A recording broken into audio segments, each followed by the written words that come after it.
Well, Bombo Marian, sa dami ng ating mga siguradong dagdag na gastusin sa mga batayang pangangailangan natin, kasama na ang dagdag pasahe at sigurado rin ang iba pang mga produktong pagkain.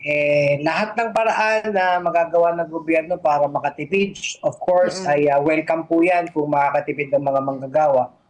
Kasama na nga yung binanggit mo, no, na pag-suspend ng payment sa iba't ibang social protection institutions.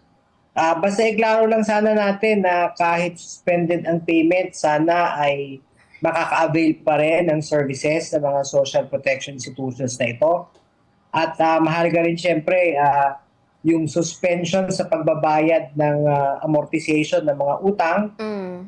Maganda klaro, no, kung ito ba ay utang lang sa pabahay o kasama na rin ba yung mga multipurpose loans natin. So kung yung ibang uri ng mga loans ay sasaklawin din, at alam naman natin marami sa mga manggagawa hangga't maaari nangungutang to make ends meet, ika nga, welcome din po sa atin ang mga developments na ito. Although of course, what we would want, para hindi rin naman po maapektuhan yung social protection institutions natin, syempre ayaw din nating bumagsak ang mga ito.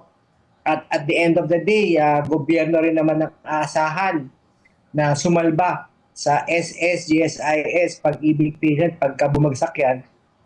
Sana unahin na lang talaga na kontrolin ang presyo ng langis, huwag madagdagan, at kontrolin ang presyo ng mga pagkain para hindi mahirapan ng mga well, yun po yung isang hindi pa malinaw sa Mm. kasalukuyang mga panukala.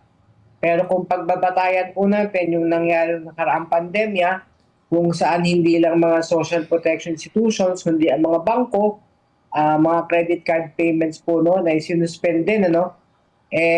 The moment the suspension was lifted, agaran din naman nilang siningil yung pong mga hindi nabayarang mga utang. So Mm. maganda po if ever kung ito ay graduated o dahan-dahan sa panunumbalik. Kasi ayaw rin naman natin, no, na sa isang banda, tama na ang mga manggagawa ay makatipid, ma-maximize ang kanyang kakarampot na sahod.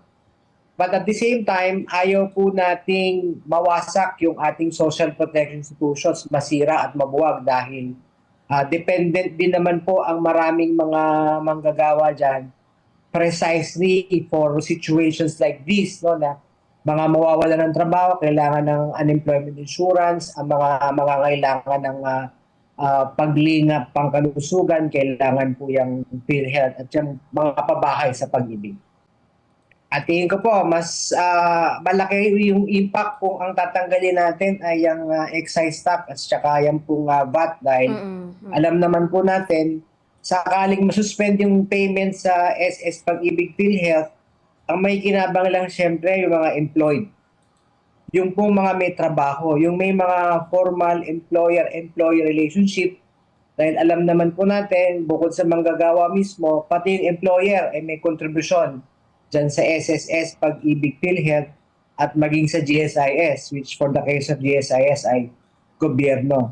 So, mahalaga po, no, mahalaga po na sa mga panukalang ating susundin para makatipid ang mga manggagawa, mas mainam po kung sisimulan talaga natin sa VAT. Dahil yung VAT, employed ka man o hindi, formal or informal employed ka, kahit nga po wala ka talagang trabaho, ay magbabayad ka rin po ng VAT dahil lahat po ng ating produkto ay may value added tax. So, mas malaki po talaga ang impact kung yung pong VAT at excise tax ang tatanggalin na sa halip na pagbabawas lang ng pagbabayad sa SS Pag-ibig PhilHealth dahil bukod sa ito po ay maliit kumpara po sa matitipid na mga manggagawa sa pag-alis ng VAT, napakalaki po ng diferensya. Mas giginhawa ang manggagawa, mas lasting yung effect kapag ka po yung excise tax at VAT ang tinanggal.